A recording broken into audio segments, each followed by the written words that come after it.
Assalamualaikum dan selamat sejahtera. Saya Imaidah Ikan Besyasni dari kelas D 4B, nombor metrik 08 DIN 18F1042.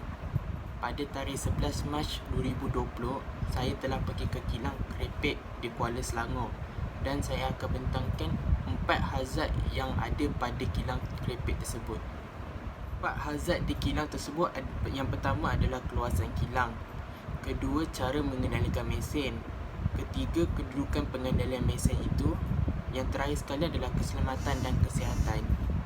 Yang pertama adalah keluasan kilang. Keluasan kilang tersebut sangat sempit dan tiada laluan kecemasan. Jadi ianya sangat berisiko kepada pekerja apabila sebarang risiko berlaku. Yang kedua adalah cara mengendalikan mesin dan masakan bahan mentah. Cara mereka mengendalikan mesin dan cara mereka memasak tidak mematuhi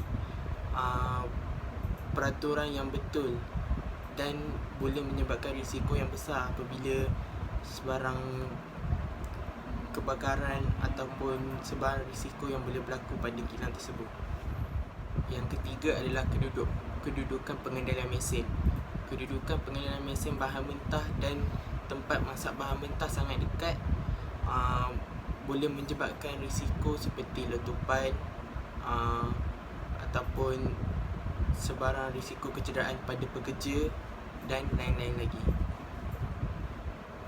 Yang terakhir adalah keselamatan dan kesihatan.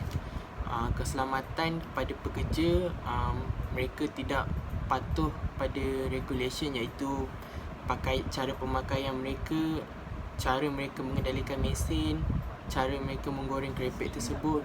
Dan bagi pelawat, bagi saya pada hari itu, kita orang sangat terdedah kepada risiko tersebut. Mereka mengendalikan mesin, kita orang terlampau dekat dengan orang punya mesin, dekat dengan orang memasak, jadi amat berisiko.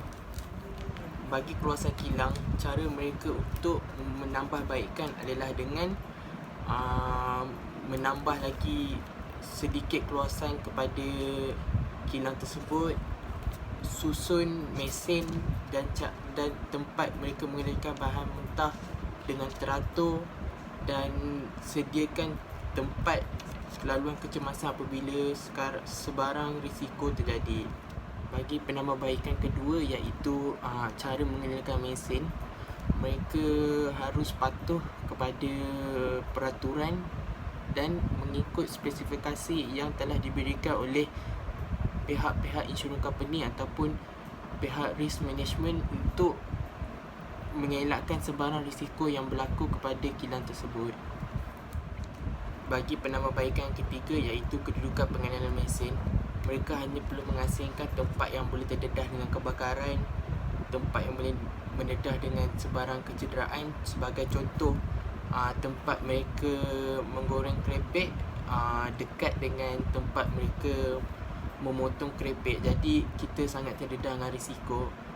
Jadi mereka hanya perlu meletakkan tempat yang sesuai atau jarak yang lebih jauh sedikit.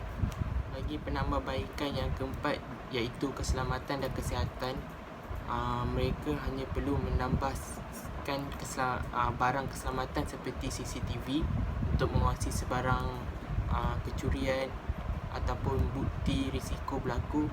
Yang kedua, mereka harus memasang water sprinkler atau fire alarm bagi memudahkan pekerja atau pelawat mengenal pasti apabila sebarang risiko berlaku. Dan yang ketiga adalah mereka harus menggunakan fire extinguisher untuk memadam sebarang kebakaran atau risiko yang menyebabkan dari api berlaku. Terdapat 4 produk insurans yang saya mensyorkan pada kilang Krepek tersebut. Yang pertama adalah property insurance, yang kedua adalah fire insurance, yang ketiga adalah business interruption, dan 4 adalah house owner dan householder insurance. Jadi bagi produk yang pertama, iaitu property insurance. Property insurance ni melindungi bangunan kilang tersebut kerana dari sebarang risiko, kerana kilang tersebut kedudukan atau tempat kilang tersebut itu sangat terdedah dengan sebarang risiko. Jadi mereka boleh mengambil produk ini untuk melindungi bangunan kilang kerepek dan tempat penjualan kilang kerepek mereka tersebut.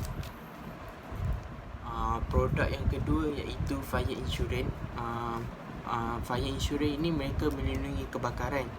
Jadi kilang kerepek tersebut harus menitikkan berat bagi produk ini kerana mereka membantu untuk melindungi sebarang kebakaran berlaku. Kerana saya mensyorkan produk ini sebab kilang kerepek tersebut sangat terdedah dengan risiko kebakaran, kerana mereka menggoreng kerepek tersebut dengan menggunakan gas. Jadi produk ini sangat disyorkan oleh saya. Bagi produk yang ketiga, saya mensyorkan mereka menggunakan business interaction, kerana business interaction ni membantu sebarang business ataupun company yang mempunyai masalah kewangan apabila risiko telah berlaku. Jadi produk business interaction ini dia membantu apabila kilang kerepek tersebut mengalami bankrupt apabila sebarang risiko berlaku, tapi mereka harus memasang semua keselamatan seperti CCTV, kerana CCTV tu antara bukti yang mereka perlu tunjuk kepada insurance company tersebut.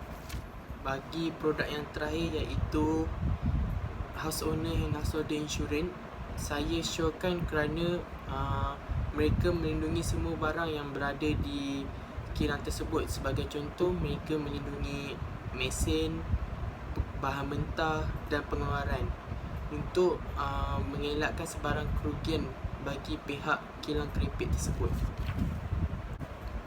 Konklusinya, pihak kilang kerepek tersebut perlu menambahbaikkan lagi cara mereka memproses dan mengendali kilang mereka. Seterusnya, mereka harus menitikkan berat lagi keselamatan seperti memasang fire extinguisher, CCTV dan lain-lain lagi untuk memperkuatkan lagi keselamatan dan mengurangkan lagi risiko.